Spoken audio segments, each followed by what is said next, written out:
ئەم کاتتان باش بینەرانی کەناڵی هیوە خۆشحاڵم ڕاستەوخۆ لەگەڵتەنە دەبین ڕۆڵی هێزە چەپ و کۆمەنیستەکان لە کوردستاندا. بابەتی ئەم شەومانە بە میوانداری بەڕێز عوسمانی حاجی مارەف سکرتێری کۆمیتەی ناوەندی حیزبی کۆمەنیستی کرێکاری کوردستان گفتووەکەین لە بەرنامەدا سەبارەت بە کۆنگرەی پێنجی حیزبەکەیان.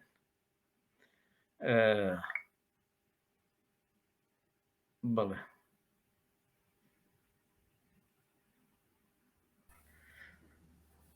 کاک عوسمان بەخێر بێن. سەرچای من زۆر سپاس هاوڕادی. لە ماوە ڕابردا کۆنگرەی پێنجی حیزبتان بەست، حیزبی کۆمەنیستی کرێکاری کوردستان. دەکرێت باسێکی کورتی ئەو کۆنگرێ ما بکەن؟ چی گوزەرە ناو کۆنگرە، چۆن بەڕێوە چوو؟ کۆنگرە لە هەلومەرجێکی سیاسی کە بەتایبەتی لە ناو کۆڵی کوردستانە تەکید لەوە کراکە ئاڵوگۆڕێک بەڕێگەوەی لە هەلومەرجی سیاسی ناوچەکە و عێراقیش بەتایبەتی و کاریگەشی لەسەر کوردستان و لە هەمان کاتە دۆخێک کە ناڕزایەتەکانی خەڵک بە فراوانی لە ئاسێکی ڕێکخراوترە ڕێکپێکترە لە ئینسجامترە کە لە تەواوی کوردستانە لە بەرامبەر هەردوو سڵاتی سیاسی چێتی و پارتی ناڕزایەتێکی بەفراوان کە ئاسی ئەوەی دروشمی ئەساسیەکەی بۆتە ڕوخانی ئەم دەسەڵاتە. ئەمە داخوازیەکەەوە لەبارەی عملیشەوە خەڵک ئەگەر مەسەرم بۆ موچە هاتێتە سەرجادە بۆ داخوازەکانی مامۆسایان بۆ داخوازی کارەبا بۆ حەت مەسەلێکە هاتن ناڕزایەتیان دەبڕی بێ بۆ داواکردنی خزمەتگوزاریەکان بێ، بەڵام لە پاڵیا هەمیشە دروشمی ڕوخانی ئەم دەسەڵاتە مەسەلێکی ئەساسی بوو، ینی هەموو مانایەکی ناڕزایەتی ئەوەی پێ بووە. وەک کۆنگری ئەمە زۆرتر لەو بارەیەوە کە ئەمە دۆخی ئەسەی کوردستانە ئامادەی حزب خۆ ئامادەکردنی حزب لە ڕاپۆرتەوە لە هەلومەرجی سیاسیەوە لە مانڤێسی حزبەوە لە بەدیلی دەسەڵاتەوە ئەو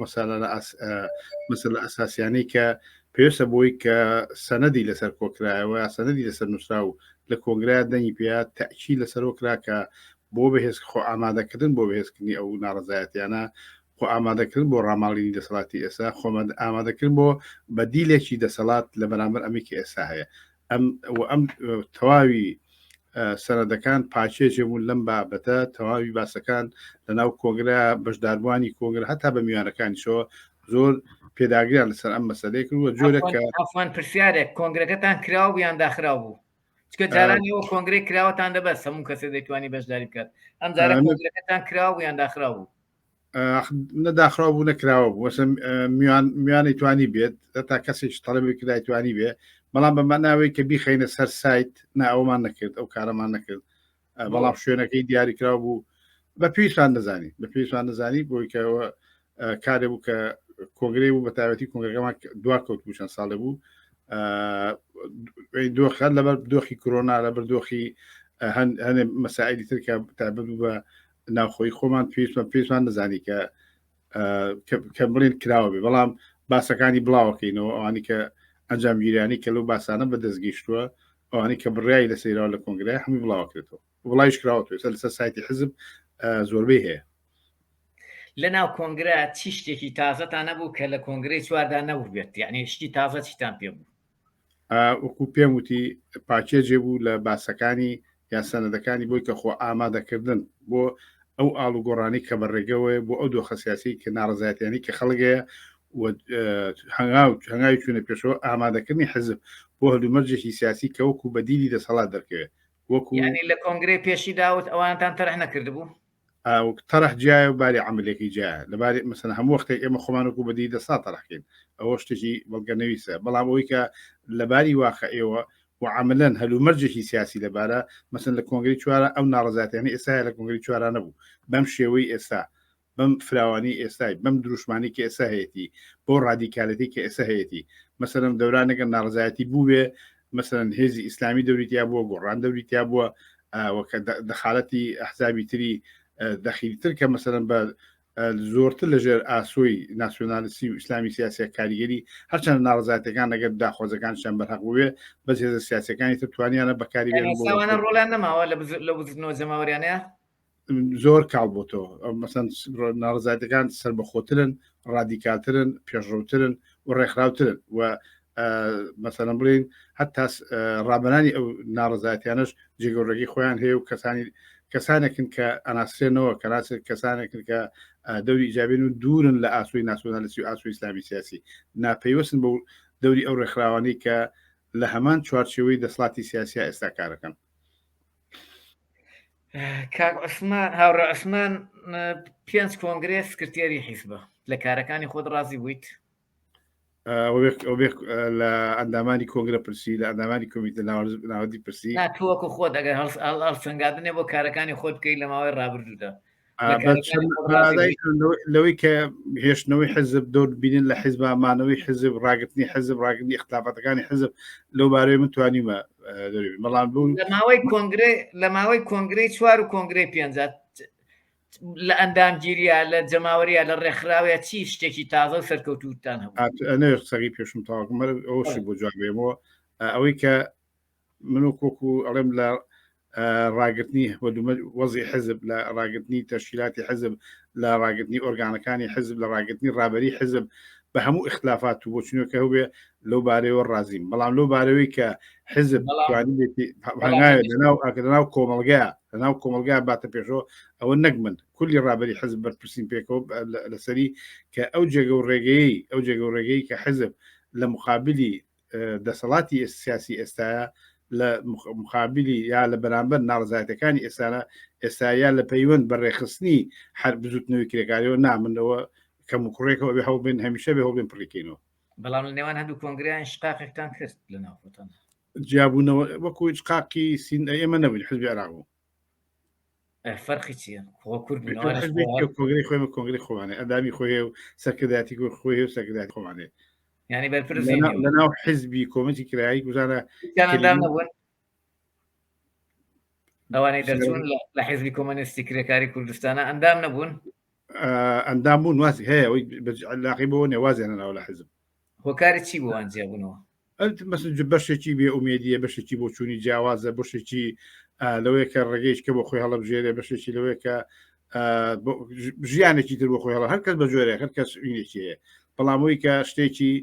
بارز لەناو حزبی کۆمسی کرێکاری کوردستانە بارز بێ معنا پیاکە بکێتە تەقابولی حزبەوە بۆ معنایانە بۆەنە لە ناو حزبی کۆمسی کرێکاری کوردستانە جیابوونی لەو شێوەیە نەبووە بەڵام ئەوەی ڕۆتینی هەموو ئەحزابێک خەڵکی لێجاب تولی بەسەن جاریوە لە ئەحزابە لە دەسەڵات نزیگە بنەوە جەمعێگەڵ پێی واژنێ پێ دەساتەوە وازە حزبەکەیە لە هەموو تاکتیکەکان لە هەموو مەتینێکە قۆناغەکە مەطرحە جاروە مثلا جاروە حزب کەسانێک لە زەعیفیا بەکارن جێکە جارە کەسوان لە بوونی تاکتیکێکا کە حزب بەکاربیێ بەکاری بێنێ هەموو بۆ هەموو حزبێکی سیاسی بۆتا مەسەن ئەوتا لە ناو هەموو حزبانی کە لە ساحی سیاسی کوردستانان جیابوونەوە ڕۆیە واسێدان ڕۆیە ئاڵوگۆ ڕۆیە ئەوە ئێمەش هیچ وەکو حزبێکی سیاسی کە حیزب بە معنای حزبێکی سیاسی ئەگەر چەپێکی محفەلی نەبین چەپێکی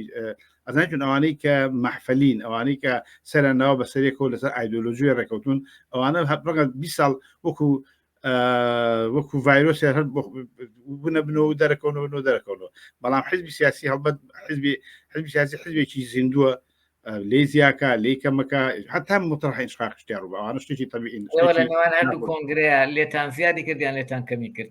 ئامارتانەیە بۆ ئەندامگیری ئامارتانەیە ینی ئامارتان کردووە بۆ ئەندامگیریەکانتان لە ئەبەڕون لە ئاسێکان ماوەتەوە چەند وازیێنە ئەوەش پێز بۆ بەحیزبەوە یعنی ئەندامگیری تازە هەیە لە ناو حیزبی کۆمۆنیستی کرێکاری بەڵێ هەبووە بەڵێ هەبووە بە تایبەتی لە ناو گەنجانە هەبووە بەڵێ ڕازین لەو ئەندامگیریە لە ناو گەنجانە ئەدای چۆن بۆ حزب بۆ چوونی منەگەر قسە لەسەر بۆ چوونی منەکەی ئەندامگیری بەشێکە ڕەنگە ممکنە کەژ نەوێ بە ئەندامە بەڵام تۆ چەند نفوس پیاکەی لە ناو کۆمەلگا چەند جێگە و ڕێگە دێ ناوکەوە چەند کۆمەلگا اعتیبار بۆ دانێ ئەوە بەڕێ من ئێمە لەو ناحێ و زەعیفین ئەوەی کە چەند ئێمە سیاسەت دەگەڵین سیاسەتەکانی ئێمە بڕە پرسیارێ سەر هەڵدات یعنی کۆمەنیستەکان کاک عوسمان پیاوێکی باش پیاوێکی دڵسۆز تێکۆشەر پاک هەموو ئەو کۆمەنیستانە بۆ نمونە ئێستا لە کوردستانان و یەکەم حیزبی ئۆپۆزیسیۆنیش بنە لە کوردستانە و ئازا و بێریش بنە لە تەرح و بەرنامەکانیانە لە وتاری سیاسیانە لە هەموو شتێکانە بەڵام بۆ نەیانتوانێەوە جێگەی خۆیان بگرن لە کۆمەلگایە ئەوە عواملی هەیە یەکێک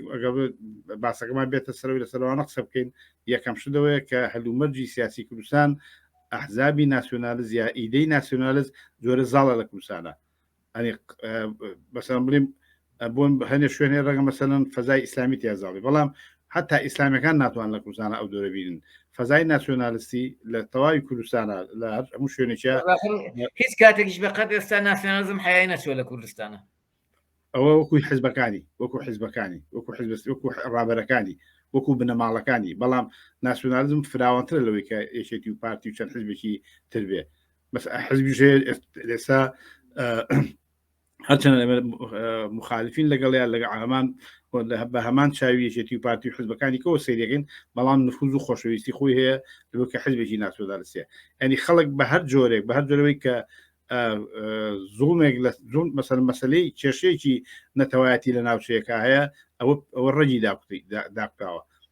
بەڵام ئەوەی کە ئێستا یەکێتی و پارتی بوونەتە خاوەنی دەسەڵاتێک و زەربەی گەورەیان لە چارەنووسی کوردستان و ئایندی لە کوردستانەوە هەڵبەتە جێگە و ڕێگەیان بۆەوەی کە ئەتراز بەرامبەرم هەیە و خەڵی داواکە بڕوخێن بەڵام ئەوەی کە بتوانێت تەواو لەژێر ئاسوی ناسیۆنالیستی ئەم ئەترازە بێ ماوێتی بە بۆچووی من و ئەوش دەوری ئێمەیەکە هەوڵ بین بەهێزیکەین پەسەندکراوەکانی کۆنگرێت چین لە کۆنگرەدا باسی شۆڕشیان کردووە ئایا دەکرێت لەمڕۆدا شۆڕش بکرێت لە کوردستانە هەموو کاتێک لە هەموو شوێنێکی دنیاکرێت شۆڕش کرێت شۆڕش بە چ معنایە شۆڕش معنای چییە شۆڕش معناوێ خەڵک ئەچێتە سەرجادەوەی کا بەهرا و ڕاپەڕینەکە شۆڕش معناوی ئاڵوگۆڕێکی ڕیشەیی لە کۆمەلگا ئاڵوگۆڕێکی ئابووری ئاڵوگۆڕێکە کۆمەلگە لە شوێنێک بێزەوە بۆ شوێنێککە ینی واقعەتی کۆمەلگات کە ناکۆچی چینایەتی تایە کرێکار و بۆژوازی تایە دەوڵەمەند و هەژاری تایە شۆڕش بۆ معنای هەموو کاتێک لە هەموو شوێنێکی دنیا لە هەر شوێنێک ئەم واقعەتە هەبێ مەطرحە شتێک نییە شۆڕش خۆ میکانیزمەکەی چۆن کەی دەست پێکا چۆن ئامادەیەکانی چۆتە پێشەوە شۆڕشەکە بێت چینی کرێکاربیکە پێداویستی خۆی هەیە ئێوە کە باسی شۆڕژەکەین باسی شۆڕشی کرێکارێکین باسی شۆڕشی سۆشیالیستەکەین لە تەواوی جیهانە کوردستانی جۆک بەشێ لە جیهان غەیری ئەو شۆڕشە شۆڕشی تر معنای نیە وجودی نییە ئێوە ئامادەکاریتان کردو بۆ شۆڕشە بوونی حزب ئەو معناکێتی حزب ئامرازی دەستی چینی کرێکار حزب بەناو هەبێ بەڵام ئەندامگیری شعارەکانی کارێزمابوونی ڕابەرەکانی هەموو ئەمانە ئایا هەیە ئەبێ ئەدای توانە من پێوتی ئەندامگیری بەخەر ئەوە مهم نییە بە خۆی کە تۆ سیاسەتەکانە لە ناو کۆمەلگای بڕوە و ئێمە هەوڵێن هەمیشە تەرحمانێ هەموو سیاست هەر کە تۆڵی ئەمانە کەسی باشن کەسی ڕادیکالن قسەی باشەکەن هەرو ئەوە قسەی زۆرینەی خەڵکە ئەمە لە ئاسێکا کاریگەری هەیە لەسەر کۆمەلگا کە لە توپێچێکی ترە لە ئاڵوگۆڕێکی ترە لە هەلومەرجی ترە ئەتوانی وەکو مادامەوەی کە قسەکانی ئێمان پێ باشە ئەنی ئێمان وەکو ڕابەرێک لە ئاسێکا قوڵە بەڵام ئەوەی پێ باشە خۆشە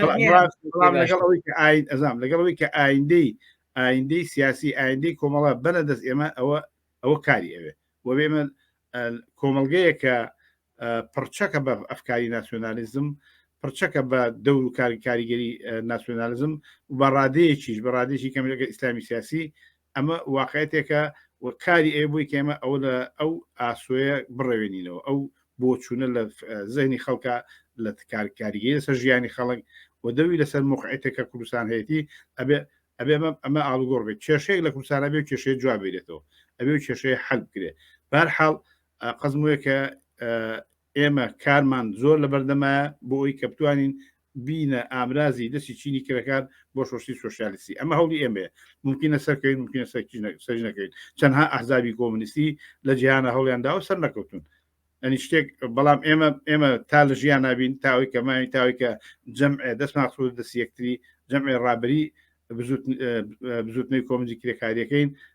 ئەوە کارێکی بەدیهەیە کارێکی حتمیە کە ئەمە ئەمانەی بۆ کارە هەسین جا لەکوێ زەعیفین تەبیعیە ئەحزاب هەیە بەرشەفەکان 10 ساڵ چوونە دوای هاتنەوە مەیدان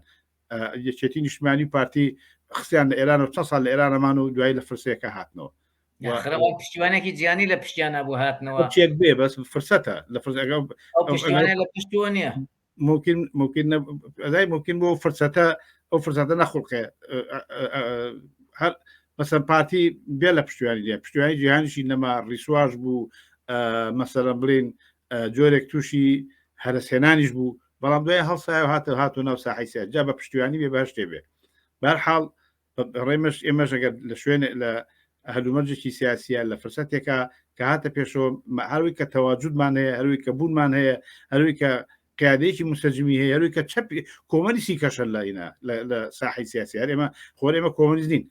علاقات باشە هاتینە سەرەوە علاقاتان چۆنە یعنی لەگەڵ حیزب کۆمەنیست و ڕێکخراوە کۆمەنیست و گروپە کۆمەنیست و چەپەکانی تری عێراق و کوردستان ئەزای چۆنە علاقات لەوەی کە بەسەم بڵێن بۆچوونی جامان هەیە بۆچوونی جامان هەیە بەڵام ئێمە هەموو کاتێک ئامادەی مامشانناوە لەسەر مەسائلی عملی لەسەر ئازادی سیاسی لەسەر ژیانی خەڵک لەسەر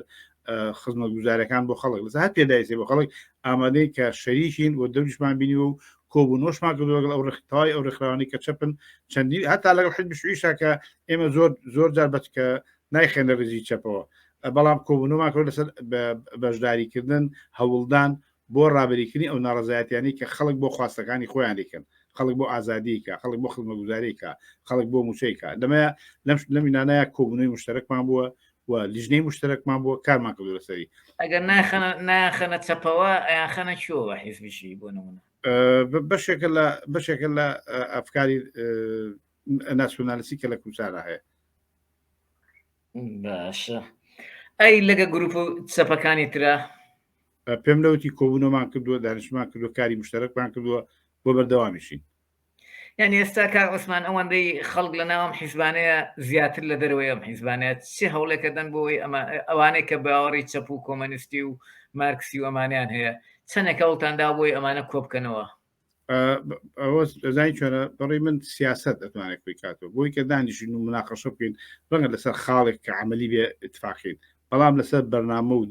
بەرنمەیەکە ئێمە هەمانە یا بۆ چوونێ بۆ لێکدانێک بۆ دنیا هەمانە ئاڵگۆڕێکی شۆڕژێرانەکە ئێمە باسیەکەین ڕەنگە لەگەڵ هەرگە جاگەروا بۆ هەمانوی ئەوەی نیەک حەزم هەر لەوەی کە ئەم ڕێکخراوانی کە هەن بۆ چوونی جامان هەیە ناتوانین لە حزبێکا کۆبینەوە بەڵام تەجروبەی تاریخی تەجروبەی مێژوویی بۆ هەموو حزبێکی سیاسی بۆ هەموو لایەنێکی سیاسی کاتێک کە پێداگیری یا لە شوێنێکا تەسوی دەبێ وەکو جهێتێکی سیاسی کۆمەلگە بە قازانجی ئەولا هەت لە ئێمە بین حزبێکی کەی ڕێکخراوێکی کۆمنسی بێ کە پێشڕەویەکە لە کۆمەلگا ڕێگەی خۆی داکتێ ئەتوانێت هەمویان کۆکاتەوە بەرشەپەکان بۆ معناە توانێت سەکەوتن بەدەستبێنن کە سیاسەتەکانیان ڕۆشتە پێشەوە ئەو بوونە هێزێ لە کۆمەلگەیە و بوونە هێزی ئەوڵ لە شوراکانە کە پێشتر وان نەبوون ئەقلیەت بوون و دەوریشیان کەمتر بوو بەڵام مارکسەرێ مێژی دووبارە نابێتەوە تێرەگەیشتم ئەڵێ مارکس ئەڵێ مێژی دووبارە نابێتەوە شەرت نیە ئەمەی بەرشفیکان کردیان باسی مێژوو دووبارەکردنەوە نیە هاوڕێ علی بەداخەوە کەسی نەکەڵی مێژوو دووبار باسی تەجروباکەین باشە قەیناوەتە ئەم تەجروبەیە وەرەگرن خۆ بەلشەفیکان باوەڕیان هەبوو لە هەڵبژاردننی دۆمایە بەشداری بکەن ئێوە بۆچی ئێوە بۆ ئەو بەشەشی وەرناگرن ئەو بەشەی تەرکەکەن ئەو بەشەی وەرەگرن ئەو فەزایەکە لە رووسیا بوو بۆ پەرلەمانیا فەزایەکە لە ئەوروپای بۆ پەرلەمان فەرقە لێرە باسی رووسیاکەین لەو کاتەیە بەڵێ چی بوو فەزاکەی چی بوو لە فەزاکە بوو کە هاوکێشەی سیاسی چەپەکان بۆ خۆیان لە معادلاتی سیاسیە هێزێ بوون ئەیانتوانی کاریگەریان بێ پەرلەمانش وەکو منبەرێ بەکاربێنن بۆ کارکردیان لەسەر کۆمەلگا یعنی کێشەی بەشداری نەکردنی ئەوەیە ناتوان کاریگەر بن بۆیە بەشداری ناکەن لەبەرەوەی کە ئەو هێزانەی کە ئەچنە ناو هەڵبژاردنەوە پێشتر هێزی میلیشیان ئیتفاقاتیان هەیە ئەوێش ئاینەشت بوو بەڵام فەزاقی ئاو فەرقێکرد فەزاقی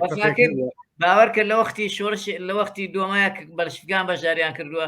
16 دەنگ 20 دەنگی خەڵکی کرێکار و زەحمەتکێش بەرامبەر بۆ یەکێک بە دەنگێکی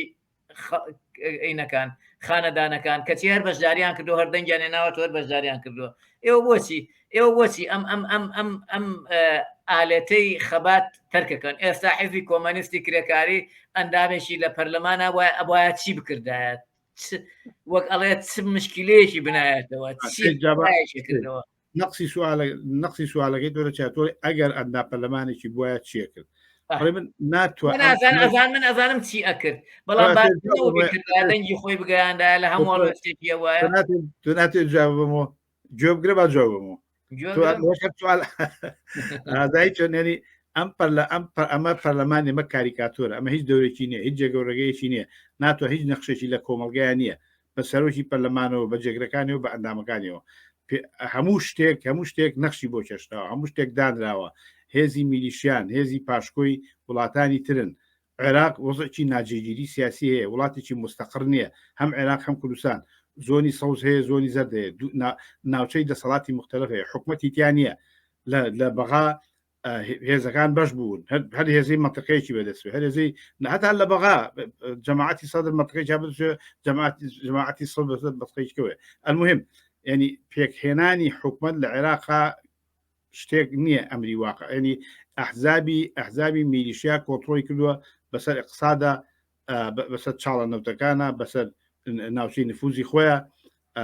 ئەو شوێنەی کە ناوچەی زەردی پێڵێن پارتیتیایە مەسەرەن سەرۆکی یەکێتی هەر کەسێکە بەقەت پۆلیسیە دەستی ناڕوە بە هەمان دەرەجەش بە هەمان دەرج لە ناوچەی سەوزا مەسول بەرزانی بەقەت پۆلیسیە دەستی ناڕۆ لە سلێمانی لە شارەکانی کە لەژێر دەستی یەکێتی نیشمانە بە هەمان دەرەجە بۆ هەموو شوێنێکیکە عێراق ناتوانێت مرکزیەتی هەبێ زمانی رووسیا قەیسەر بێ هەچ زاڵم بوو بێ هەچێ بەڵام وڵات مرکزیەتێکێ بوو مرکزی ئێسلی ئێرە مرکزیەتی نییە پەرلەمان گاڵتەجاریە هیچ لە هەموو دنیا پەرلەمان قووەتی نییە هاوڕێگیان لە معادلاتی سیاسی وانە چۆن دەوری نییە وەک لە هەموو شوێن مەسەلەن سەریکە لە بەریتانیا لە فەڕەنسا لە هەر وڵاتی ئەوروپیا هەر حزبێک کە زۆری دەگەێنێت حکومەتەکە پێگەێنێ وەچێتە پەرلەمانیشەوە لە پەرلەمانە هەڵ حکومەت ئەو پێچێنێ لێرە زۆری نەشێناوە مەسەرەن ئەو زۆری نەشێن نیتوانێت حکومەت پێبێنێ ئێستاکە بەسەمونی پارتی زۆری نەبێنە ناتوانێت حکومەت پێبێنێ لەبەر ئەمە ناتوانێت بەشداری بکەن مەجموعەیە عوامل ینی لێرە پەرلەمان گاڵتەجاریە شتێک پەرلەمان ئەوە یەک بەڵام ئەوان سەریکە ئەوان پرۆسی سیاسیەکە بەم پەرلەمانە بنەڕێەوە بۆ خۆیان نەی بنەڕێەوە بە پەرلەمان نایبن بڕێەوە ئەوەی کە هێزی میلیشیای نێوە خۆی چۆتە لاوش دەورێکی نییە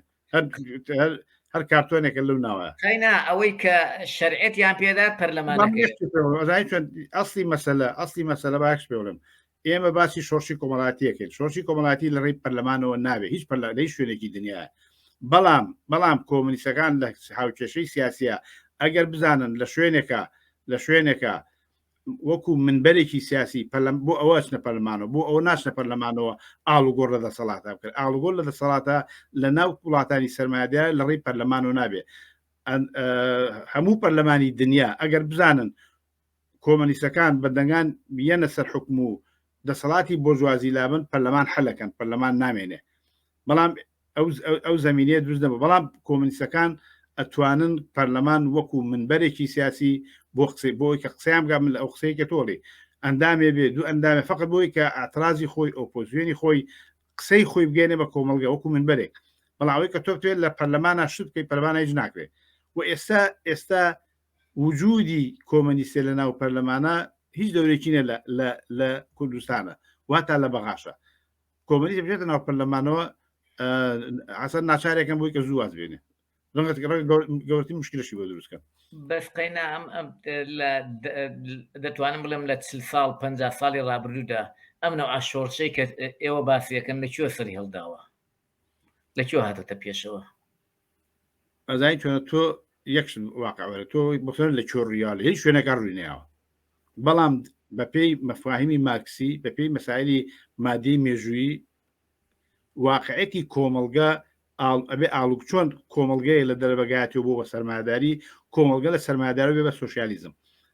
ئەمە واقعەتی کۆمەڵگەیە پێکاتی کۆمەڵگە لێکدانەوەی مارکسە بۆ دنیا جاکە تۆ حیزباناتی نەماڵۆ دانیشن تۆ ئەمە بە حیز بکرێت و ئەم ئاڵوگۆڕە بە قیادی حیزبەکە بێ حیزبێ ببێ حیزبێکی کۆمنسیەوە کە بتوانێت قیادی ئەو شۆڕشە بکە بەڵام ئەو حیزبە بەو معنایی کە باوەڕی بە واقعەتە هەیە بۆ واقع تۆ کە باوەڕنی و مشکلی خۆتە تۆ مەسەن کۆمەڵگەیە کە کرێکار دەسەڵات بگرێ شۆڕشی کرێکاری بێ ئەکرێت چ خەڵک باوەڕی پێێنێ بە خۆیان چێ دانیشتنیکە ئێمە باوەڕمان بۆیە کە ئەم ئاڵوگۆڕە لە تەواوی جیهانەتر ئەبێ ڕووبەوە ئیشی بۆ بکەین ئێمە لەو شجا بووە نەبووە بەڵام ئەمە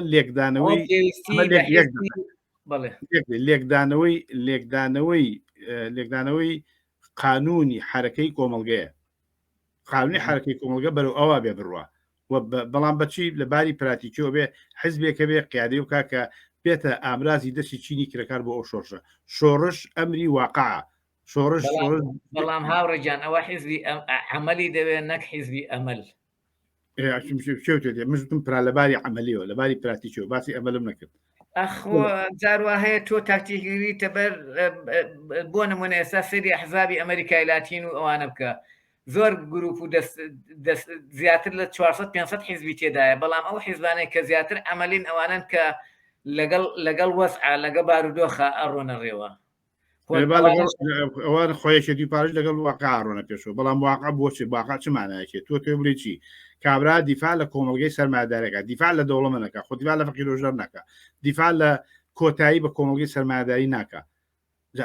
ئەوە ئەمری واقعەوەیە کە دیفاع لە بۆ خەڵکی فەقیر دێنێتە پێشەوە چیێنتە پێشەوە هەژاری لە ناوەدات نایەکسانی کەمەکاتەوە هەوڵەدات بەڵام دەور و دەخالەتی ئیرادەی ئینسان نایەنێتە پێشەوە ئیرادەی ئینسان ناگەڕێتەوە ئینسان ئەگەر مەسەل لە سویدا کابرا کرێکارە هەست بە غوربە دەکات لەبەردەم کەسێکا کەسانێکا کەمبلیا لێرن لە بەرامبەر دەسڵاتێکا کە دیفاع لە بۆرژوازیەکە لە بەرامبەر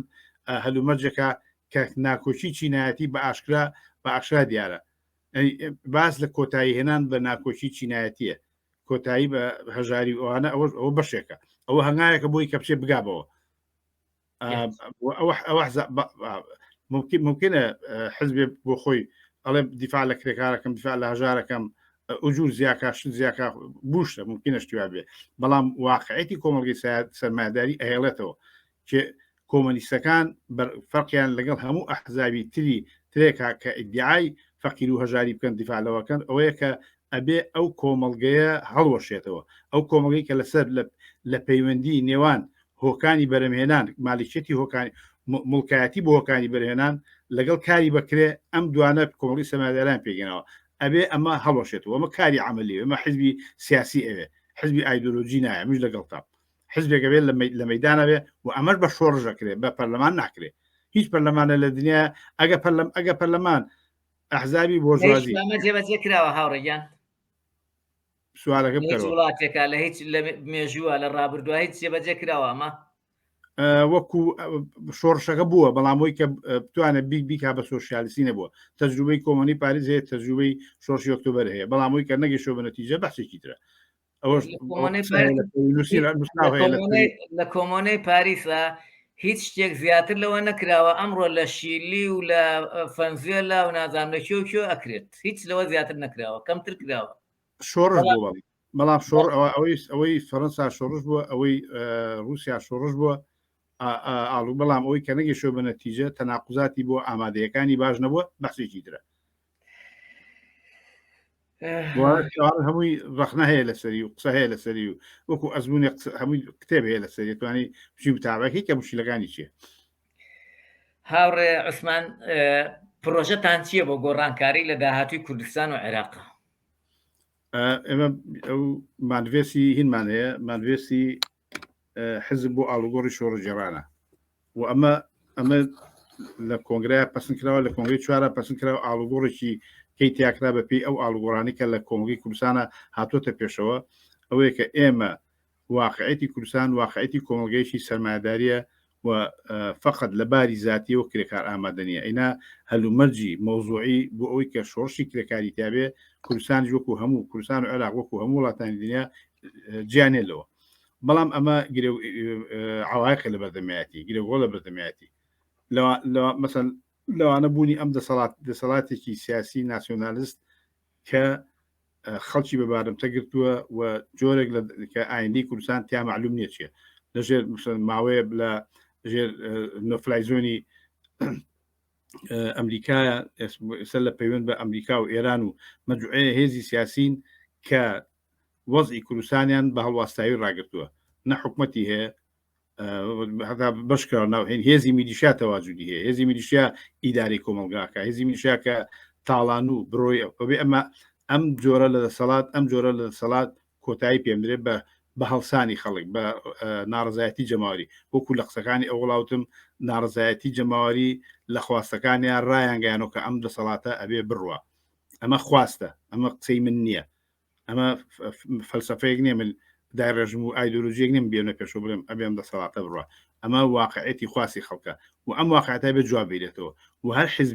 حزبێکی سیاسی هەر حزبێکی ئێمە بین هەر لایەنێکی کەوێ بتوانێت پەرچەمی ئەو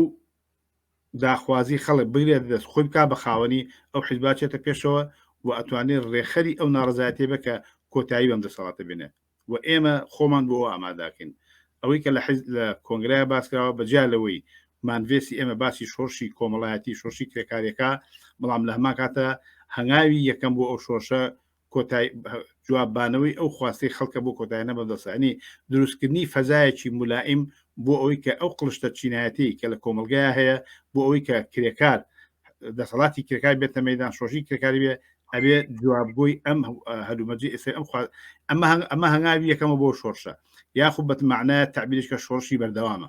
ئێمە خەڵک ئێستا لە هەلومەرجەکەیە کە ممکنە ئەمڕۆ بێ بەیانی بێ مانیشکە بێ ساڵێککە بێ ناڕزایەتیەکی بە فراوانی جەماوەری بێتە مەدان و ئەمە ڕێگەکەیەتی تەمەن ئەنوار ڕێگە هەیە ئەنوار ڕێگە هەیە بەڵام ئەنوار ڕێگەیە بۆی لە هەمان کاتە لەبەر ئەوەی کە لەبەر ئەوەی ئەم واقعێتی ئێسەی کوردستان ئەحزابی میلیشیا هەیە و مەتەقانیان بەشکردووە ممکنە ناڕزایەتی خەڵک چۆن مەسەن لە بۆن من لە سەی سایق لە کەلار دەسەڵاتیان کردە دەرەوە مخەڕەکانیان سووتانە بەرحەڵ ئەوە من بەسوێنێکە مقڕ سووتێنین بەڵام نیانتوانی لەوەی کە حکوومەتیان کردە دەرەوە ئاسایی شوێزەکانی یەکێتیان کردەوە بەڵام نەیانتوانی ئیدارە بکەن ئەوە نقطە زعفی ئەو ناڕزایەتیە ئەبێ هەر حیزبێکی سیاسی ئێمە بین هەر لایەنێکی کە بێ هەتاگەر بۆ مدەیەکی زەمەنی ئێمە چەپەکانیش کە کۆبینەوە قسەکەین لە شوێنێکا کە ئەو هێزاناکەندرەوە ئەبێ خەڵک فێر بێ ئیداری خۆیکە خەڵک فێ بە شوراکان دروستکە خەڵک ڕێکخراوی جەماوەری خۆی هەبێ بۆ ئیدارەکردنی کۆمەلگا و دەسەڵات هەنگاو بە هەنگاو لە یەکێتی و پارتی و ئەحزابی ناسیۆنالیستی بسەنێتەوە ئەم حکوومەتێکی ئێسایە ڕەنگە ڕێگەی بەو شێوەیە بێ تاکو ئەم دەبێتانە کەی دەبێتە پراتیک ئەم دەبێتانە هەموو وەختێ مەترەحە هەموو وەختێ مەترەحە پەیوەندی بە ئامادەکردنی خەڵکەوەیە خەڵک جاروێ بەیانی لە خۆڵاتی سێرەکەن لە چەندەها کەس کۆبووە لە شوێنەکان ناڕزایەتێکە ئەمە هەوڵێن ئەبێ هەوڵێن بە فراوان بێ گەورەتر بێ منەظەمتر بێ خواستەکانی معلوم بێ هەنگاوەکانی ڕۆشن بێ لەکوێ بچێتە پێشەوە لەکوێ پاشەکشە بکە و ئەمە ڕابەری ئەوێ و ئێمە هەوڵین ئەم کارە بکەین و ئەمە دووشتی گەرەکە ئەم خاڵە دووشتی گەرەکە یەک ئەندام دوو ڕاگەانێکی بەهێز ئەم دوانەتان هەیە ئێستا زانی چۆنە ئەگەر تۆ سەرنج بی ڕاگەیاندن سوۆسیال میدیا بۆ بە ڕاگەاندیکی بەفراوە هەمێسم تۆ لێ ڕۆخساکەین هەموو کەس دەتوانێت لە هەموو دنیاوە بیبیسێ هەموو کەس دەتوانێت گوێی لێبێ ئەوە یەک دوو کوتم خەڵک گوێ لە سیاسە دەگرێت سیاسەتێ بۆی عملیە ئەندام بێ ئەندام نەبێ ئەندام نەبێ هەموو هێزێکی سیاسی ڕای کردووە لەوەی کە قسەکانی لە ناو کۆمەلگای بخوا ئێمە هەوڵێن ئەو سیاستانە بەرینە پێشەوە کە جواب بە خواستەکانی خەڵگایەتەوە جواب بە ئەمری واقعی ژیانی خەڵگایەتەوە و جواب بۆاتەوە کە خەڵک ڕێبخوات جواب بۆ خاتەوە کە بۆتەوە کە چۆن ناڕزایەتەکانی خەڵک ڕێکخراوتر بێ ڕادیکالتر بێ پێشڕووتر بێ ئەمە هەر حزبێکی سیاسی سیاسە مەسەلەن مدەیە گۆڕان بۆ نمونە هەر کەلیمەی گۆڕان بوو ئەیگۆڕین بوو بە کەس ئەندامی ئەوانش نەبوون بە هەچی هاتە سزاوی ئەیگۆڕین بگۆڕێ بەڵام هەڵبەت دوای پاشەکشتی بەحسێکی ترە چ دروشمێک چ سیاسەتێک چ قسەیەک خەڵق قوبولەکە بێ حیزبێکی سیاسی بەو شێوەیە ئیداری ناڕزایەتی بکە و هەڵبەتە فەرقی گۆڕان کە وەکو هێزێکی سیاسی لە پەیوەند بۆ مشارەکەی خۆی بۆ لەم دەساڵات تا سیاسی بکاری کرد ئەگاتەوە نقطەی سفر جارێکی ئەگەڕێت دووە بەڵام ئەو بۆ بەشداری لە هەمان دەسەڵاتە کۆمەنیستەکان نابێ ئێمە کارێ بکەین بۆی کە بەشدار لەم دەسەڵاتدا بین یا هەتا بۆی ئەندام پەرلەمانێک بینین بۆ ئێمە بۆ کە خەڵک ئیرادەی خەڵک بڕێتەوە خەڵک دەسەڵات بێتە دەست دەسەڵاتی شورایی دامەزرێ جامە تۆ قوڵ تا قوڵێ بەخشێکی ترە سەکە لە سۆنێ ئەمە دروستیان ناڕاستە ئەمە ئاراسە و تەوەجوی ئێمەمانەوێ دەسەڵاتی شورایی دەسەڵاتی خەڵک ئیرادەی خەڵک ڕاستەوخۆ لە دەسەڵاتە دەوربینێ و ئەمە کاری و ئێمە لەسەر ئەمە کارەکەین لە کۆمەنی پاریسا بۆ ئەمە کارکراوە لە زمانی شۆڕشێکرا بۆ ئەمە کارکراوە ئەمە سەرگێ ئەوە بێتە دەستکەوتێکی گەورە و ئەبێ ئیرادەی بۆ بەشەریت بۆ ئینسان ئەگەڕێتەوە جامە ئەمە شتێکی ناوخۆیش ئەگەر نەهات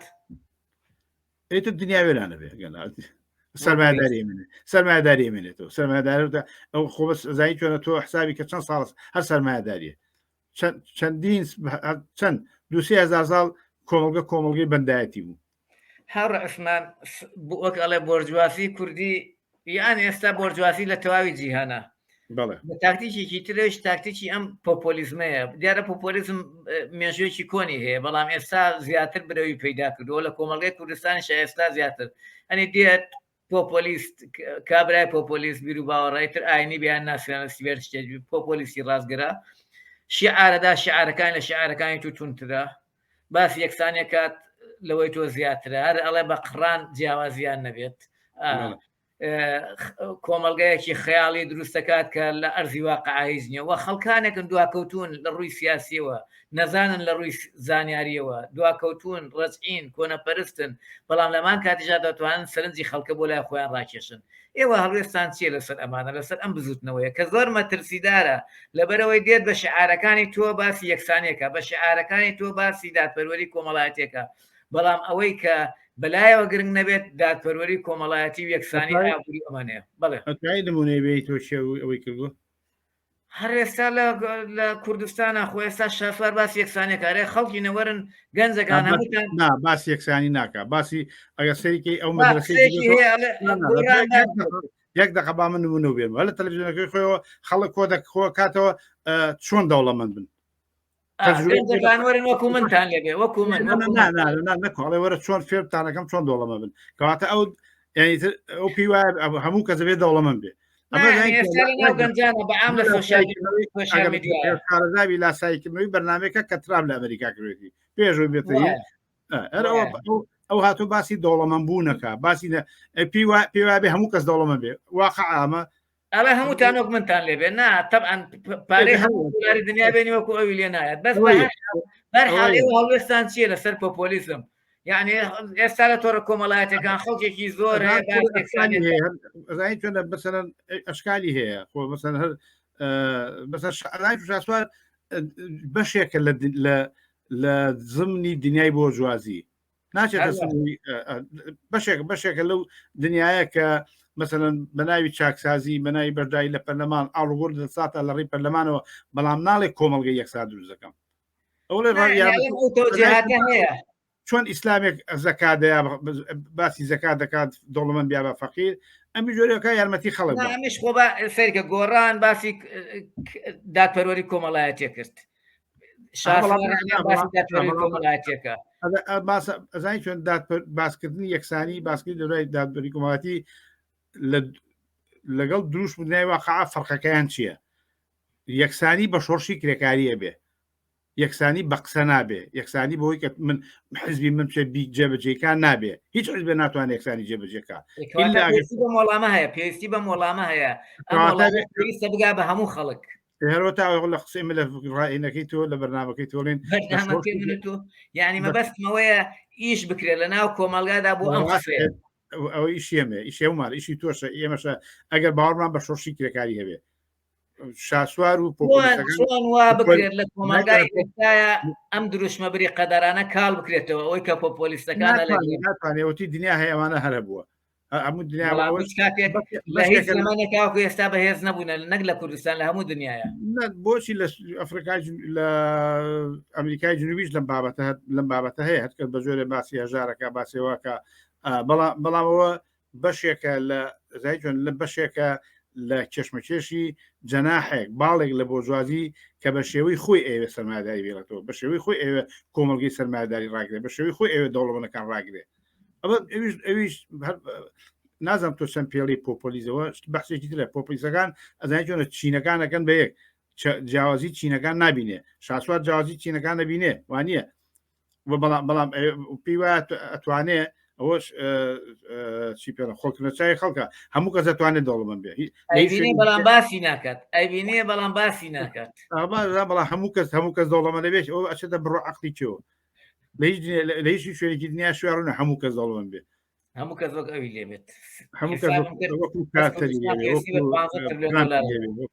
وەکو سەرمایهدارەکانی ئێری لێبێت ناکرێت کابرا ئێستا پرسیارەکە ئەوەیە بۆرجوازی کۆڵ نادات بە ڕەنگی تر بە ناونیشانی دیکە بە ناوی دیکە دایم خۆی تاوەکو بمار توێک فرێدات و دێتەوە مەدان ئەو ڕێگە نادا بە تۆ کە بێت شعاری خۆت دەیت و باسی قسەکە بەڕاستکەمەوە بەر لە بۆرجوازی سەرمایهدار هەیە کۆمەڵگەی سەرمایهداری هەیە سەرمایهداران هەن حتممە سەرمایهداری بۆی کرێکار چەپسێنێتەوە ئەبێ بۆی کەڵەکەی سەرمایە پارێزێ حبتە بێ موقعی پارێزێ ئەبێ دەوڵەتی بۆ دروستکە ئەبێ ئۆرگانی تایبەتی بۆ دروستکە و نەهێڵێ ئەتراسە بێ نێڵێ کرێکار ناڕازی بێ نێڵێ خەڵک ناڕازی بێ بۆ پێویستی بە دەوڵەت هەیە پێویستی بە عەحزاب هەیە پێویستی بە ئەحزابی وەرجوازی هەیە بەڵام ئەسڵەکە دیفاع و هەوڵدانە بۆ مانەوەی کۆمەڵگەی سەرمایهداری هەر بۆ معنایە سەرمایهدار خۆی ئەزانێ سەرمایهداران ئەزانن کە پێکهاتەی کۆمەڵگەکان لە ژێر مەترسی شۆڕشی کرێکاریایە بۆچی قەیدوبند بۆ کرێکار دروست دەکات بۆچی مەرجوشەر بۆ کرێکاردانێ بۆچی نایڵێ نەقابات دروست بێ بۆچی نایڵێ ئەوە دروست بێ بۆچی ئوجود لە ئاسەکە ڕاگرێ یا جابجا کرێژ زیاکە هەمووی چۆن هەوڵەیە ئەو سیستمی ئابووری کە کاری بەکرێتیە ڕاگرێ و ئەمە جێشتی بۆ دروست دەکات لەشکری بۆ دروست دەکات دەوڵەتی بۆ دروست دەکات هەموو شتێکی بۆ دروست دەکات بۆی کۆمەڵگەی سەرمایهدار جەنگ دروست دەکات دوو جەنگی جیهانی بۆ ئێسەرگەشتکی شەڕی سادی پێڵێ کێشمەکێشی نێوان وڵاتانی ئیمپریالی پێڵێ ئەم هەموو چەکوی ئینیان بۆ چییە بۆی کۆمەڵگەی سەرمایهداری ڕاگرن بۆ ئەوی کرێکار بمێنێتەوە نەگۆڕێ ئەمە واقعیتی کۆمەڵگەی سەرمایهدارە و ئەحزابی ئەنواع ئەحزابی بۆرجوازی دروست دەکات لە ئەنواع شکڵ و شێوەی سەیر و سەمەرە لەم کۆنگرەیە هیچ چوونە مەسەلەی مەلملانەی سەرمایهداری جیهانی ئەمانێنێتە سەر پرسیارێکی تر ئەو گۆڕانکاریانەی کە لە ئێستا ئەمە لە قۆناغی شۆڕشی چواری پیشەسازی داین ئایا ئەم گۆڕانکاریانە لە ڕووی تەکنۆلۆژی لە ڕووی پێشکەوتنەوە ئەوش بۆ ڕاستکەمەوە ئێمە لە ڕۆژی پیشەسازی نێت پیشەسازی هەتو خۆی میکانیزمێکی وەگرتووە هەموو ڕۆژێکە شاکە مەسڵحەکە لە بواری ئابووریا ئێستا وای پێڵێن پیشەسازی چوار زۆر جار گرێکۆڵی تێکەن باکسەوە ئەو پیشەسازی چەند بچێتە پێشەوە ئاڵگۆر لە پەیوەندیەکان و ئامادەکاری زیاتر بۆ کرێکار دروستەکە بەڵام ئەوەی کە هەیە سەرمایهدار ئەوێ کاری بەکرێ بێڵێتەوە ئەمە لە ناکۆشیەکە لە شەڕێکە هەموو ڕۆژێ لە مەیدانە هەموو ڕۆژێک پرسیارەکەم تەواو نەکرد ئێستا خەڵکانەکەیە کە کرێکار نین وەگەڵێ هێقە سپیەکان هێقە ئاڵتونیەکان ئەمانە کرێکی زۆر وەردەگرن و دەرچوون و جار وایە لەسەر ئەو لە ماڵەوە دانیشتونە پەیرۆ ئەفۆن پرۆگرامێکی تۆڕی کۆمەڵاتیان شتێکدایەنن لە ڕێگەی وەگەلێ دەوڵەمەند دەبن ئەمانە ئێستا وەکو باو پیان دەڵێن بریکاریە ئێوە ئەم گۆڕانکاریە ئەم گۆڕانکاریە لە بنیەی کۆمەڵایەتیە چەندێک لە کۆنگریا باسان کرد و چۆن کاریگەری چی دەبێت لەسەر شۆڕشی سۆشیالیستی لە داهاتوودا ئەم تشتە تازانەی کە تازە دێنە پێشەوە ئەو گۆڕانکاریانە ئەوە معناوە کە تۆ بە چاویلکێکی ترۆ سری کۆمەڵگەی سەرمایهداری یەک پێک هاتی هەیە چەند پێک هاتەی نییە هەر ئاڵوگۆڕ ڕێبکە بەڵام ئەسلی پێکهاتی کۆمەڵگەی سەرمایهداری مانەوەی هێزی کارە مانەوەی کاری بەکرێ تا کاری بە ئتجا کەسان هەمیشە وردە بۆ جوازی هەبوو هەمیشە قابل ئیسفادە هەبوو هەمیشە لە ژوێنە سیاسەکان ئیسفادەیان کردووە مەسەن بازرگان خۆ کەسێکە بازرگانیەکە بەرەمهێن نییە بەڵام کابرا مەسەن کۆمپانیا کە خاوەنی کارگەیەکە بەرهەمەهێنێ و لەسەر ئەساسی لەسەر بنەمای کاری بەکرێم کاراکە قازانجەکەی بۆ ئەوە لەسەر ئەساسی زیێدەبایی ئەم کاراکە ئەو سەرمایە دروستەکە ئەمە ئەسڵەکەیتی کابرا بریکارە کابرا بازرگانە کابرا ئەوانەی کە کاری نابەرەمێنەکەن بەشێک هێزی کار نافرۆشێ خۆی بێتە ملیاردێر بۆ نمونە خاوەنی فەیسبووکس گۆگڵ نازانم چی لە جوابەکەی من تێنەگەیشتی بۆیەکی تۆسەرەوە ئەوە کابرای بازرگانیش خۆ هێزی کار نافرۆشێ کابرا بە بازرگانی لە فەرقی سعرا فرسەتی بۆ دروست دەبێت قازانجێکی زۆرەکە نەخاون معمەلە نەخاون کارگێ جاسە کابرا لە کوردستانە سیاست بۆ پارە پیاکردن بۆ نمونە کوردستانە لە لوبناانە لە زۆر شوێنی کە کاورا حزبی هەیە بۆ خێبێتە بێتە پارەپایەکەی بۆ ئیمکاناتێک و قۆرخی هەچی سەرت و سامانە ئەیکا و ئەبێتە بەڵام ئەمە تەرکیبەی پێکاتی کۆمەڵگەی سەرمایهداری ناگۆڕێ هەر لەسەر ئەساسی کۆمەڵگەی سەرمایهداری داهاتی کۆمەڵگە کە بە لەسەر هێزی کارپەیە بێ ئەو دەتوانێت بەشی خۆی بەرێ بەشی شێر بەرێ بۆ خۆی ئەوە بەحسێکی بەڵام ئەسڵی هەر ئەوەیە کە بێ کۆمەڵگەی سەرمایهداری هەڵۆشێتەوە ئەبێ پەیوەندی مڵکداری تایبەتی هۆکاری بەرهمهێنان لەگەڵ کاری بەکرێ هەڵۆشێتەوە ئەمە هەڵۆشێتەوە نەبنی کار قیمەتی و نە بازرگان قیمەتی هیچ قیمەتی نییە ئەوەی کە شەرائحی توێژەکانی کۆمەڵگە لە ناو سەرمایهداریە چۆن و لە ناو کۆمەڵگەیە چۆنە بەڵام ئەسڵی پێکهاتەی ئەساسی کۆمەڵگە کرێکار و بۆ سەرمایهدار ئەمە واقعەتێکە و هەموو لە تەواوی دنیا بەس لەسەر ئەوە داهات دروزە بێ لەسەرەوە سەرمایە دروزە بێ لەسەرەوە کەڵەکەی سەرمایە دروزە بێ لە دوای کۆنگرە ئەو شتانەی کە پەسەندتان کرد ئەوە بەسەریا تێپەڕین هەنگاوی چتان ناوە پراتیکردنی ئەوانەی کە پەسەندتان کردووە سەمە لە هەوڵی دروستکردنی مەسەرەن چەند کۆمیسیۆنێکان کۆمیسیۆنی کرێکاریمان هەیە کۆمیسیۆنی ناڕزاتی جەمارگامان هەیە کۆمیسی شوێنی ڕاگەیاندنمان هەیە مەسەرەن بڕین ئەوەی کە لە خەیاڵ بێ ئەوە حاصل لیژانی مختلف لە ڕابەری حزب دروستکراوە کە خەریکی سەرۆکاری ئیدارەکردنی ئەو لەسەر ئەساس و بنمای سیاسەتێکە لە کۆنگرەیە داڕژەوە هەنگاوە سیاسەکانی حزب هەنگاوە عاملەکانی حزب لە تەواوی ئەو بوارانەی کە باسی لە دەسەڵاتی سیاسی کرێ باز لە ناڕزاتی جەماوەڕێکانەکە با لە بزوتنەوەی کرێکارێکە با لە جۆرێتی بەدیری دەسەڵات دەکرێت باز مەسەن لە پەیوەندی کۆمەنیست بە کرێکارەوە کە چەندی ساڵە ئەم دابڕانە ڕوویاوە لە کۆمیسیۆنمان پێگەراوە کە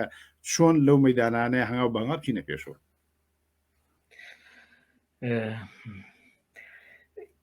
کاک عوسمان 5 کۆنگرێ سکرتێری کۆمیتەی ناوەندیە بەتەمایەتەکەی بەردەوام بێت جاوەش بۆ معلوماتی خۆت ئەمە بە خەڵک ساکەین معلوماتەکە بۆ من نییە تەرکیبەی ڕابەریمان ئەم جارە گۆڕیوە لە کۆنگرەیە لە پلینۆما بڵێن کۆنگرە کۆمیتە مرکزی هەڵبژار هەموو جاری کۆمیتە مرکزی سکرتێر و مەکتەب سیاسی هەڵبژێرێ و سکرتێری کۆمیتە ناوەندی هەمان ئۆرگانی مەکتەب سیاسیە ئەندامە و سەرۆکایەتی کۆبوونەکانی مەکتەب سیاسیەکە و ئیداری حزبەکە ئەم جارە تەرکیبەکەیمان گۆڕی لە عێراقشا دەورانێک من ئەو دۆرەمان بینی بەسەر سکرتێری کۆمیتەی ناوەندی و سەرۆکی مەکتەب سیاسی هەڵبژێرا ئێساش ئێمە لە دوای ئەم چوارپۆی لە دوای کۆنگری پێنجەم پێکهاتەی کۆمیتەی ناوەندیمان گۆڕی کە مەکتەبی سکرتێر هەیە ئیشرافی کولی کۆمیتە مرکزیەکە بۆ کۆبوونەوەکانی و لە هەما کاتە مەکتەبی سیاسی سەرۆکی مەکتەب سیاسیە سەرۆکی مەکتەب سیاسی تەواوی مەسئولیەتی لەگەڵ مەکتەب سیاسیە تەواوی مەسئولیەتی کاری حزب بگرنە دەست تەواوی کۆمیسیۆنەکان ئۆرگانەکان لەژێر دەستی ڕئیسی مەکتەب سیاسی یاخود دەستەی کارژێڕیاوێ سکرتێر کاری ئیشرافی هەیە کاری چاودێری کاری چاودێری هەیە و کاری ئیداری کۆبوونەوەکانی کۆمیتەی ناوەندی هەیە ئەو سەلاحەتی کە پێشووتر بووی نەیماوە تەشریفاتیە دەخۆش لەم کارە تەشریفاتی تاکەی بەردەوام بێت ئەوەی تر حزبی من بەدەست من نییە هەر وەختێک لە هەتا پێشتریش کە ئەگەر مەسەن کە تەشریفاتی نەبوو